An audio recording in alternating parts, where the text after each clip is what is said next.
Namaste, and welcome to our continuing series, Explorations in Savitri, with our beloved Alakbai. So today it will be earth-shaking, because we're in the Book of the Divine Mother, Book 3, Canto 4, The Vision and the Boon, page 341. This canto actually begins to. There are several places where we see in Savitri a departure from traditional yoga, or rather, Sri Aurobindo going beyond traditional yoga. So, traditional yogas normally you realize the divine, the soul has completed its journey by realizing the divine, and it doesn't need to come back to earthly life. The logic, Vedantic evolution, logic is this, that the soul is evolving from life to life, and for that it needs, strangely, paradoxically, matter, contact with matter. And then a time comes when, growing through all the experiences, it eventually discovers who it is in reality. It is not this struggling creature, but this creature who is forever free. That Dvasuparna, the two birds of the Upanishad. Realizing it, it turns away from this field and it's free. Now, but there are many unanswered questions there. Why it plunged into it at all? What about countless those who are continuing to struggle in ignorance? The typical answer for that is that, well, they continue to struggle in ignorance. One day they too will wake up. So let us teach them also the path which will lead them towards freedom and awakening. This is the logic how it works. But why come down if you're going to come up? So there are many kinds of that, why you have been, if at all, condemned to a prison. And how helpless that the Creator cannot resolve the issues which are here. The only resolution is by coming out, stepping out of the boundary. Many questions are there, unanswered, even about the karmic law theory, because when we do something called a sin, it's done in ignorance. So, how far you can hold a person responsible for doing something in a state of ignorance when nature is driving and the person doesn't even know that he is being driven? You are not given the power to resist. So, there are many questions which Sri Aurobindo and the Queen, Demotsina's wife, through them, he would raise in Savitri. So, some of them are here when he is at the highest seat, and he has been told that Divine Mother assures him that, well, there is a greater plan. So creation is not in vain. There is a greater plan, but its hour will come, transfiguring hour, after millenniums. Be patient. Be Wait. patient. So you wait. Also, the reason is given is that if prematurely that plan is precipitated, then there is every likelihood that creation will not be able to sustain that pressure and force. Because there is a question people ask that God is omnipotent, why doesn't he do things with a magic wand? And this was asked to Sri Aurobindo also. Like when somebody is ill, you pray, instantly you should be cured. There are studies like that, scientific journals, God in the machine, there are God in the CCU, actual studies like that. Why shouldn't it happen immediately? Well, Sri Aurobindo answers, if the highest force were to touch you, then your body won't sustain it. You won't die of disease. You will die of the 10,000 volt jhatka. So the force that acts upon you is much lesser. He has to veil it.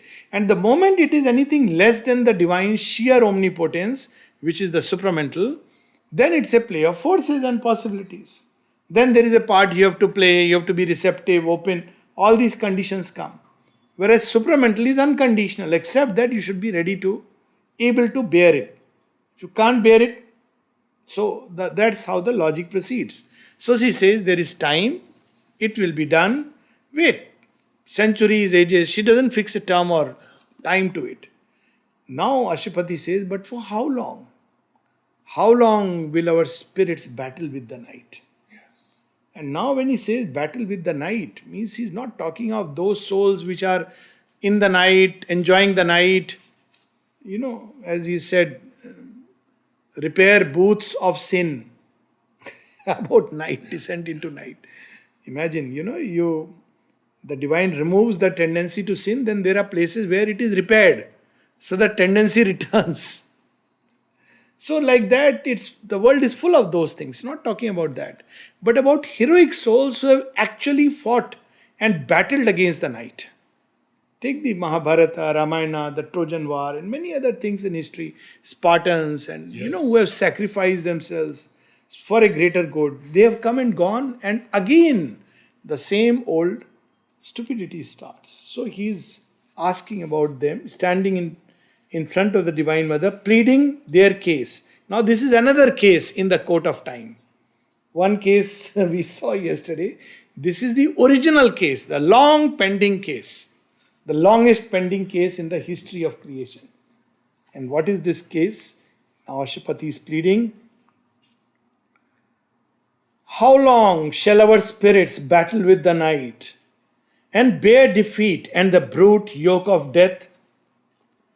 We who are vessels of a deathless force and builders of the godhead of the race, or if it is thy work I do below, amid the error and waste of human life, in the vague light of man's half-conscious mind, why breaks not in some distant gleam of thee?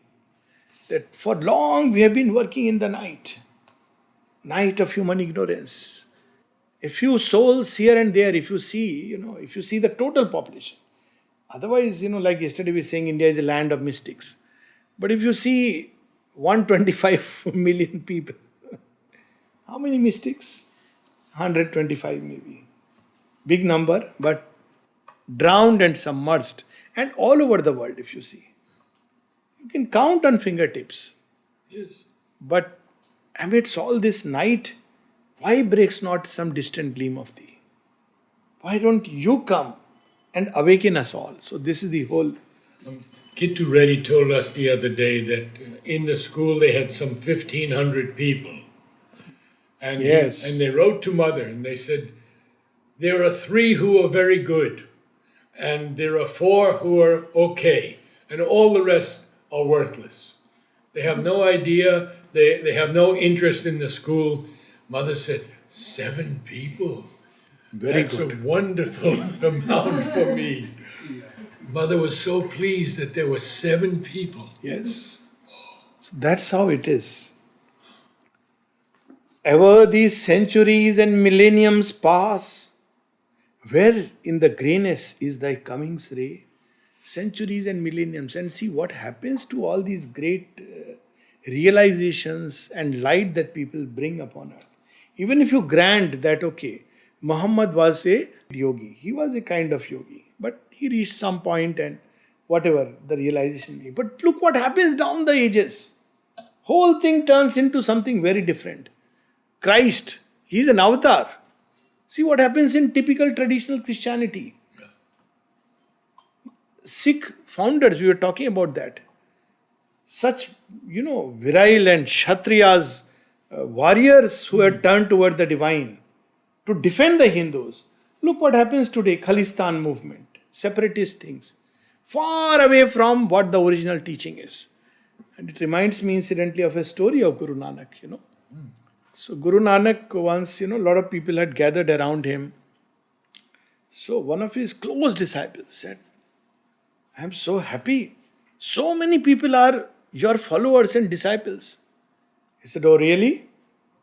He said, yes. He said, okay, you will see it tomorrow. So Guru Nanak announces that I am going to take a long journey. Who will come with me? Everybody is ready. Whole town. Guru is going on journey, we will come with him. So they have all made, as is common in Indian families, food item, this item, that item. They have all planned, make my trip, where we will stop, everything. Guru goes and walks and walks. He is not stopping. Now people are getting tired. He said, so he says it is a journey, not a picnic. Half the people turn away. Oh, we thought it's, a great fun going with the Guru. Slowly comes to a mountain, starts climbing. Guru, please let us catch our breath. No, I am on the trail of something. He is becoming more and more fierce. His beard is going. That's how it is described in the story. And at the end, everybody opts out except this one disciple who had asked him the question. Then Guru Nanak turns back and looks at him and says, "Now you know how many followers and disciples I have." Beautiful story. This is the truth. So that's why he's saying, ever the centuries and millenniums pass, Yes. we end up forming a creedal religion. But the divine comes to always make us move forward.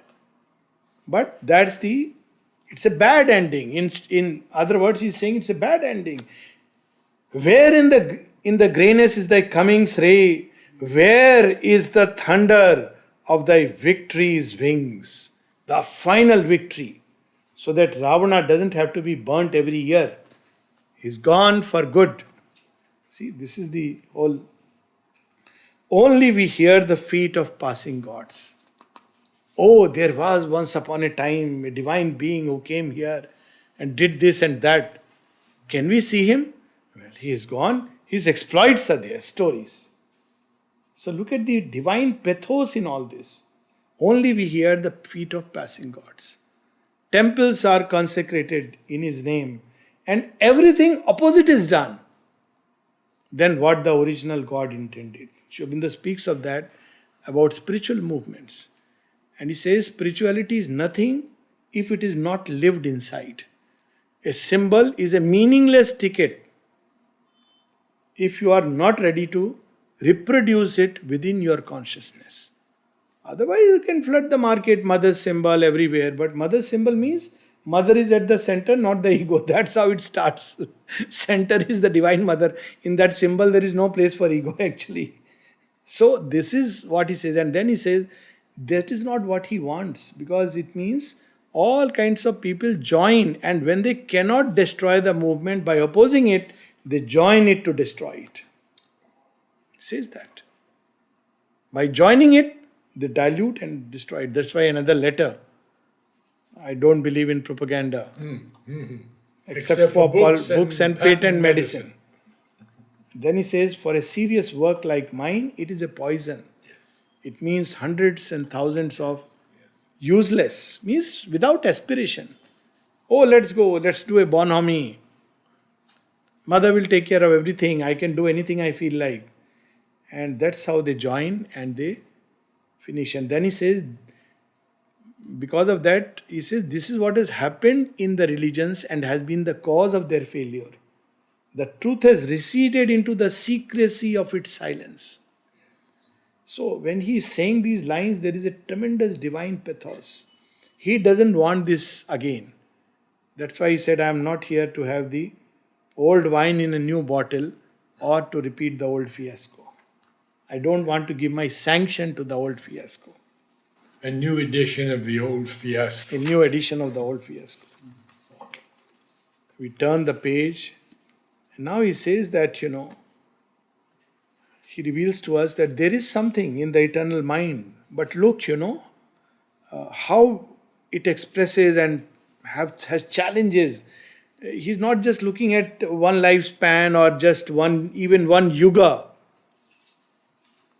A plan in the occult eternal mind, mapped out to backward and prophetic sight. The aeons ever repeat their changeless round. The cycles all rebuild and ever aspire. Mother says there have been pralayas 6 times. Yes. You see, sometimes it's very interesting in India. You have the, tourist spots are often based on certain pilgrimages, sites. Now, one can look at it in 2 ways. One is, it's a tourist thing. Most people go there as a tourist. Oh, we have gone there, we went to this mandir, we went to that place, and it's done. Or perhaps they have atoned for the sins so that new sins can be committed again. So this is... But there is another way to look at it, and I felt it this time when I went to Vrindavan after a long time for the seminar. I felt this is the place where once the all delightful Anandamay Krishna danced on Yamuna. And what have we done to it? I couldn't help but speak. And because the hosts were all from very proud that we are Brijvasis. I said, but what have you done to Krishna's land? So dirty. He is all beautiful. But you can't take care of the inheritance that you have received. I mean, it would apply to us in Pondicherry, in Auroville, everywhere. What have we inherited? What has the mother gifted us? Sometimes I really feel, do we really deserve this kind of tremendous divine inheritance that she has placed? Today, if we want to do yoga, sadhana, we don't have to worry about, earning money, this thing. You join an ashram, you're looked after reasonably well. And yet we just can't take care of what she has given us. Even materially, leave aside spiritually and other things. Just sheer materially. So this is what happens. So the cycles rise and they fall. If you just once think that Krishna danced there, what it must be. And today, all the hooligans and in the name of all the dhol baja, this is how it tends to become. These cycles all rebuild and ever aspire. All we have done is ever still to do. All breaks and all renews and is the same. Even one practicing one truth of these divine beings, masters. I mean, several times I have these discussions. Lord Rama. One thing which stands prominent in his character is that in his whole lineage, they are known by kings who have always kept their word. That's how the famous line came, Pran Jai, Raghukul Reet Sada Chali Ai, Pran Jai Par Vachan Na Jai. It was their way of life. That we may lose our life, but we don't, our word is sacred. Once we have given a word, it is sacred. Where is that one person who can speak with that courage that I have given my word? That's the end of the story. I stand by, regardless of all kinds of pressures from all kinds of quarters. I have given the word and I stand by it. That nobility. But yes, worshipping Ram in a temple, that's the easy part of it. The real thing is to imbibe just one quality. All breaks and all renews and is the same. Huge revolutions of life's fruitless gyre. This like time loops through which creation is moving. It's a vision as if somebody is moving through galaxies. That's how, when Sri Aurobindo wrote The Life Divine, I think it was New York Times or one of those magazines which said, it seems on reading this, it was in the Arya actually, that as if somebody is moving through galaxies and watching the events. Huge revolutions. As if those revolutions occurred and somebody is watching from a distant space. And he calls it a fruitless gyre. Fruitless gyre. The newborn ages perish like the old, as if the sad enigma kept its right, till all is done for which this scene was made. Divine perfectionist. Cut. Another scene. Victory. No, cut. I am not satisfied. Again and again and again. There is something which is still left undone. That is what Sri Aurobindo is pointing out. That all this is very nice, beautiful spirituality and all these things, beautiful things. But till that is done, enigma. What is the enigma? Creation is an enigma. Man is an enigma. Man's soul entering into imperfect nature, holding a dream of perfection. What a paradox it is. That is an enigma. And identified with matter, God is an enigma. Who is our only real reality? So till the enigma, the entire enigma is resolved. Too little the strength that now with us is born. This is the reality. We may blame somebody for his karmas, but where is the strength? Most human beings don't have the strength to resist. So there is no strength even to walk the path. Even when you know that this is how one should walk.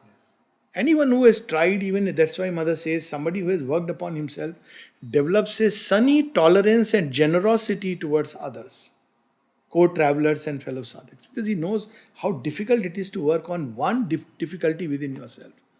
How it repeats and repeats and repeats. But those who have not worked upon themselves, they are quick to condemn. Self-righteous. Look at this person, look at that person.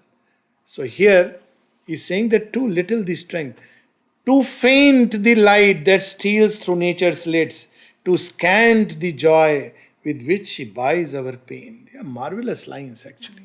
Yes. Too little the strength that now with us is born. Too faint the light that steals through nature's lids. Too scant the joy with which she buys our pain.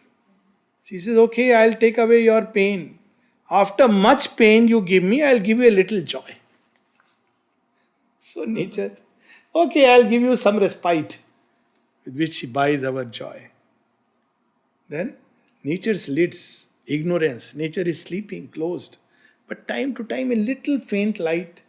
So we feel even in our outer consciousness some touch of the Godhead.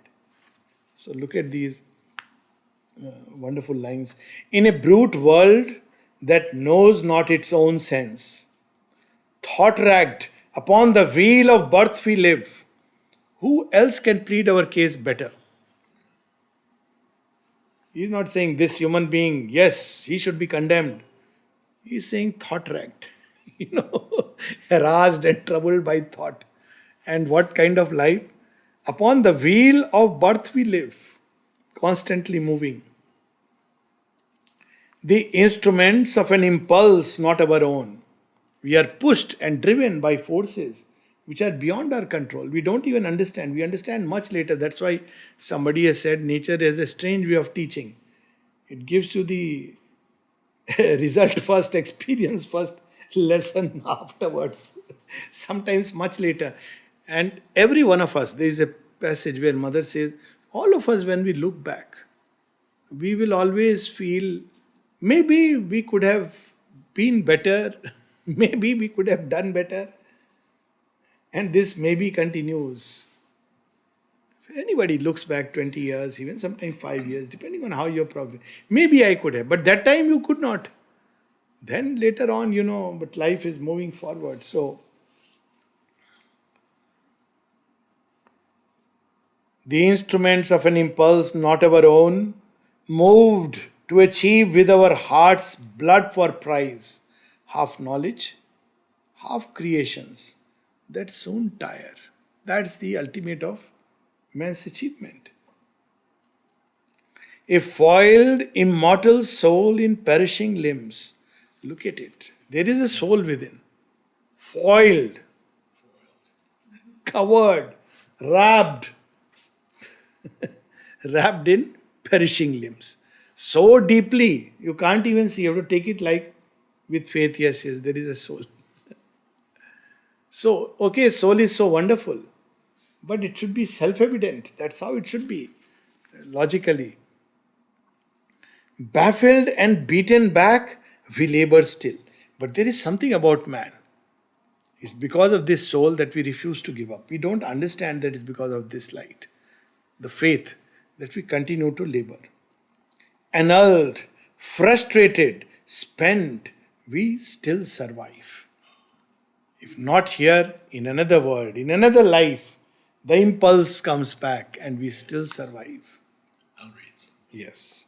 In anguish we labor, that from us may rise a larger seeing man with nobler heart, a golden vessel of the incarnate truth, the executor of the divine attempt, equipped to wear the earthly body of God, communicant and prophet and lover and king.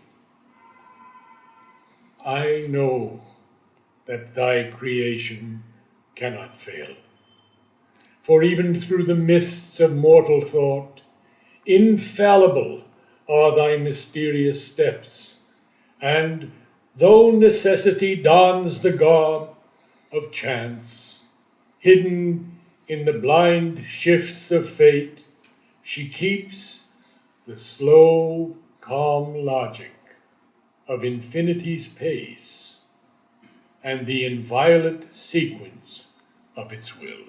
So beautiful. So he is now taking us towards a grand close.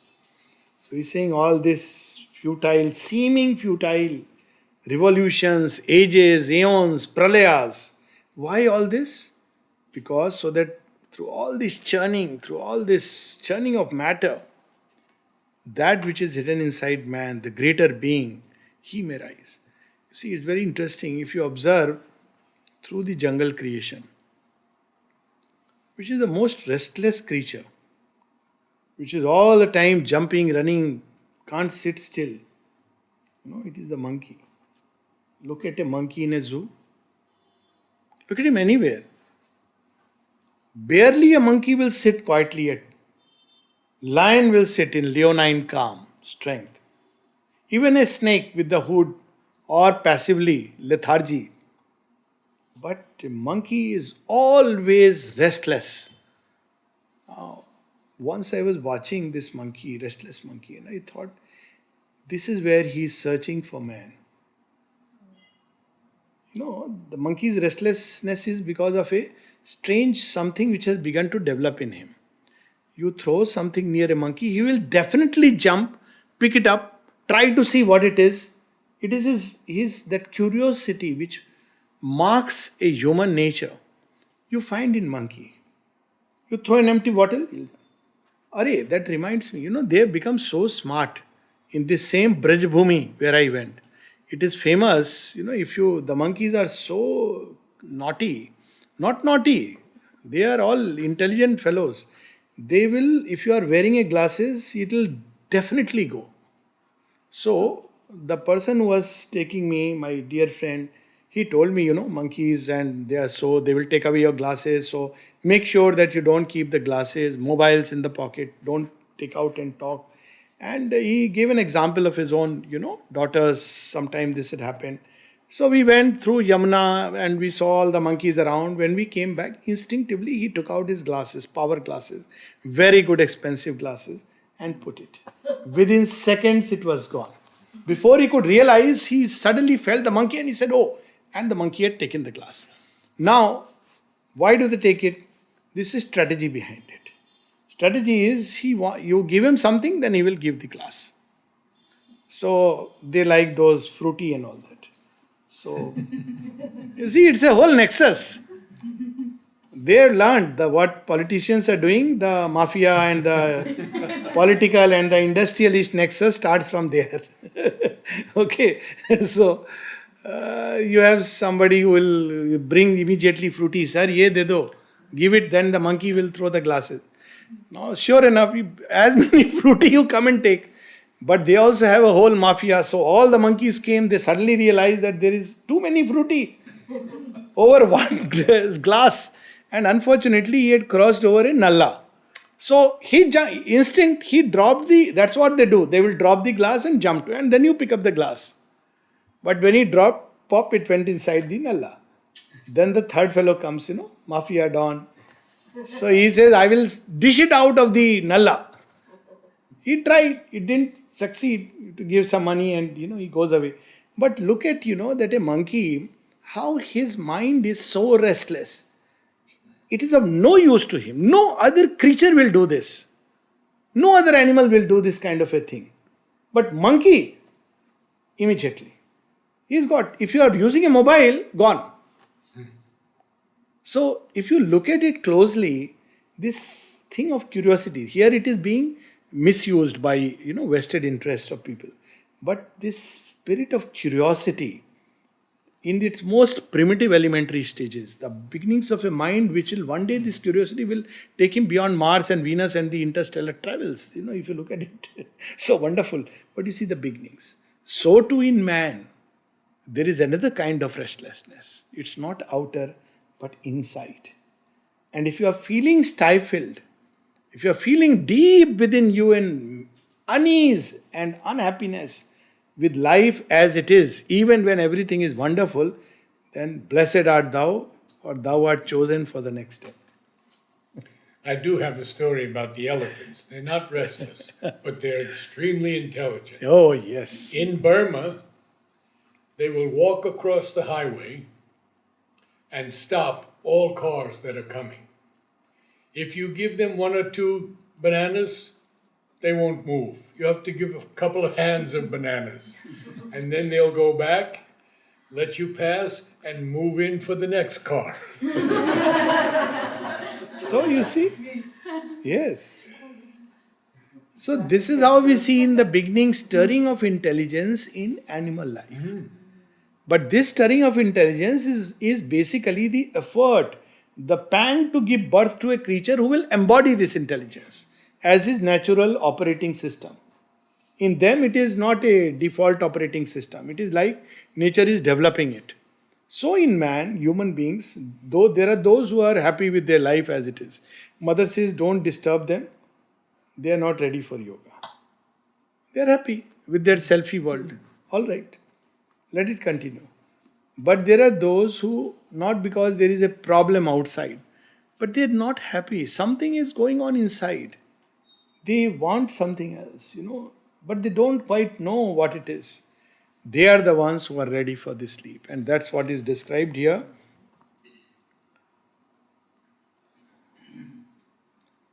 Baffled and beaten back, we labor still. Annulled, frustrated, spent, we still survive. In anguish, we labor, that from us may rise a larger seeing man with nobler heart. A golden vessel of the incarnate truth, the executor of the divine attempt, equipped to wear the earthly body of God. Right now, it's an animal body. But this new being should be able to wear the earthly body of God. Communicant, now he is describing the characteristic. And this is very interesting. One line, he is summarizing many things. This is a whole world contained. So, what is this new being like? At one place, Sri Aurobindo says, the saint, the sage, and the seer, they were the peaks of the old world. It's not the new world. So that's why we still figure the sannyasi, the man in this robe, suddenly he will do out of the way some kind of miracle or give you lectures on Vedanta. It is not that. What is this new being, new species? How do you recognize? It will come later on also in the same canto. Communicant and prophet, ability to see far ahead. The ability to communicate truths which are ineffable. Not because of a scholarly wisdom, but because the faculties of inspiration, intuition, and revelation will become operative. And lover, he would love all creation, man and beast and bird and stone and plant and everything, and king. He will have the regality, the power. This is a beautiful description of Superman when he describes, and he speaks of the triumvirate of wisdom, strength, and love. Even in Perseus the Deliverer, hallmark of manhood, wisdom, strength, and love. These three things must be there. All three together. So here he is using the word prophet and communicant, wisdom, and lover, love, and king, the power, the strength, the royalty of nature. But this royalty is not like the power of the ostentatious, titanic type. But it's a natural power that, the mastery that they command, the swarat, which leads to samrat. So this is where he describes the characteristic that man is laboring for this. And then he says, he reveals to us and says, the Divine Mother, I know, I have no doubts. So it should be clear that he is not revolting against the thing. See, there can be two approaches when we see imperfection. One is revolt. What kind of God you are? You are cruel, you have done nothing. I don't care about you. But he is not revolting. He is saying, this is the fact. I know that there is something more to come. I also know that you have a plan in your heart. All that I am asking, he will say at the end is, let it be here and now rather than after millenniums. That's all the whole beauty is. I know that thy creation cannot fail. For even through the mists of mortal thought, infallible are thy mysterious steps. And though necessity dons the garb of chance, Hidden in the blind shifts of fate she keeps. The slow, calm logic of infinity space and the inviolate sequence of its will. Again, the wide seeing, saying, I know your creation cannot fail. He is almost saying, I know the tricks. You have infinity's logic. Finite's logic is, oh, finite logic is limited to time and space. For instance, there are people who say, oh, I am already old. I have not, what is the point of trying yoga? Nothing can happen to me. This finite's logic, because his beginning point is his bodily birth, end point is the bodily death. Infinity's logic is, this life is a preparation. Next life it will happen like this. That is infinity's logic. The slow, calm pace says, even through all this, one can see the glimpse of how you work, the mysterious steps. March goes on. March goes on. Why Kansa is necessary? Krishna could have just come and danced. But if Kansa was not there and Krishna would have danced, people would have declared him a mad person. But because Kansa came, they were so tormented that when they found one person who can live with freedom and delight fearlessly, they said, oh, here is God. Though his ways are crazy, we don't understand. But I guess he's the best bet, let's follow him. And when he succeeded slaying Kansa, they said, I guess we are right. So when he said, stop worshipping all these Indra and all that, worship Govardhan. The divine is within you. You don't have to do all this. So they listened to him. And through all this, they were ready. Otherwise, Kansa would have gone, another tyrant would have seated in place of Kansa. So there is a logic that why everything happens in a certain way. But we don't understand because we have finite life. So we are always thinking in terms of my life. What will I gain? The silliest, most impractical, most foolish question one ever asks is, what will I gain from this? The day you drop asking this question, you gain a lot more. That is a paradox. The I that asks is very small. So what it gains is also very little. So, the logic of one lifetime.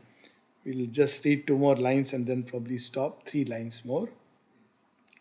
All life is fixed in an ascending scale. Interesting. Ascending scale. So we are not going to become a monkey again or girgit and lizard. You are not going to. It's an ascending scale. You are being pushed up the ladder. And it's fixed. Fixed. It's all decided. So we are playing a prefixed match where victory is with the soul, where yatha partho dhanurdhara yatra yogeshwara Krishna. It is already decided. So we are being pushed up the ladder. And adamantine is the evolving law. It is not going to leave you. So people who want to escape effort, sometimes people say, oh, it's better to die. So we have to remind them. So what happens when you come back? Nature will push you through much greater difficulty. That's for people who try to escape and commit suicide and try to run away from challenges. Nature will push you. You'll have to face it. Nature doesn't care because nature doesn't see you as a mortal being who will die, oh poor fellow. No. Nature sees you through long passages of time. This soul decided to run away. Okay, I am going to increase the level of difficulty. Now you face the challenge. Adamantine. Adamantine. Like stone. It is not going to give way because you cry and say, oh, this is too much. Ye kya kiya re duniya wale. He is not going to, It will say, yehi theek hai. Yehi hai. You have to face the challenge. There is no escape. And the last line, in the beginning is prepared the close. So already, in a certain sense, in the highest sense, because Ashwapati is standing at the highest gates. So he knows that already the Divine Mother has fixed a plan for creation for each one of us. So for each one of us, there is a truth of our future which she holds. It's secure in her. We have to just discover and align ourselves to it. That's all that is required. When we deviate, she will make sure we get back. sometimes through one lady who was here 2 years in ashram, I think, after studying. So then she decided to get married and go. So she was in the queue. She told mother that, I have decided to go. Mother said, okay, wait. So she waited for some time. After the whole queue is over, then she calls her, picks up a rose, pulls the lady's hand, palm. Then putting the rose, she says, you will go round and round and round and round the world and then come back here. She says with such a force. And this lady who recounted this to me, she says, actually, I went here, there, everywhere. And all the time I was saying, why did I come back? Come away. Finally, when she came, it was like a dream come true. But she was already here. But destiny. You'll go round and round and round, you'll come back here. So that's how it is. Destiny operates like that. Adamantine is the law. In the beginning is prepared the close. Okay, so we meet tomorrow.